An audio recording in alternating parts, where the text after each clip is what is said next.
హిందూపురం నియోజకవర్గ ప్రజలు ఆర్థికంగా ఆరోగ్యంగా ఉండాలన్న లక్ష్యంతో అభివృద్ధికి అడుగులు వేస్తున్నామని ఎమ్మెల్యే నందమూరి బాలకృష్ణ పేర్కొన్నారు. హిందూపురంలో 3 రోజుల పర్యటనలో భాగంగా మొదటి రోజు జిల్లా ప్రభుత్వ ఆసుపత్రిలో కలెక్టర్ శ్యామ్ ప్రసాద్ తో కలిసి ఆరోగ్య వైద్య సిబ్బందితో ఆసుపత్రి అభివృద్ధికి కమిటీ సమావేశం నిర్వహించారు.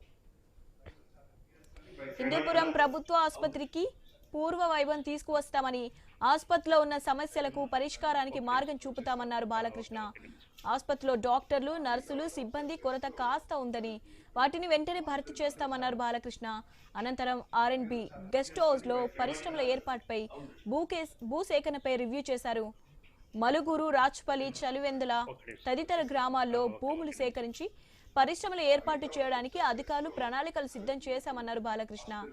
భూములు కోల్పోయిన రైతులకు గిట్టుబాటు ధర కల్పించే విధంగా శాయశక్తుల కృషి చేస్తానని ఎమ్మెల్యే నందమూరి బాలకృష్ణ పేర్కొన్నారు. కార్పొరేట్ హాస్పిటల్ లెవెల్కి మనం అప్పుడు తీసుకెళ్ళడం జరిగింది. అలాగే మన డాక్టర్లు అయితే ఎంతో బాగా అప్పుడు కరోనా టైం అప్పుడు అయితే పాండమిక్ టైంలో కూడా ఎంతో కష్టపడి వాళ్ళంతా చేయడం, అందరూ కలిసికట్టుగా చేయడం జరిగింది. తర్వాత కొంచెం నిర్లక్ష్యానికి గురి కావడం, మరి ఇక్కడ ఉన్న కేసు అన్ని కూడా ఒక వేరే ఆసుపత్రులకి రిఫర్ చేయడం, అవన్నీ వాటి గురించి సమీక్షించి అందరితో అవసరాలు ఏంటి, ముఖ్యంగా వాళ్ళకి ఆసుపత్రికి కావాల్సిన అవసరాలు ఏంటి, ఫర్ ఎగ్జాంపుల్ గైనకాలజిస్ట్ ఉన్నారు, ఇక్కడ ఉన్న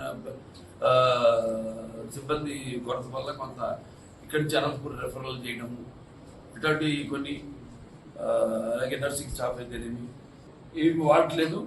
అవసరమైన ఇంకా కావాల్సినవి ఏమున్నాయి, వీటిలన్నిటి కూడా అందరితో వైసీపీ టీడీపీ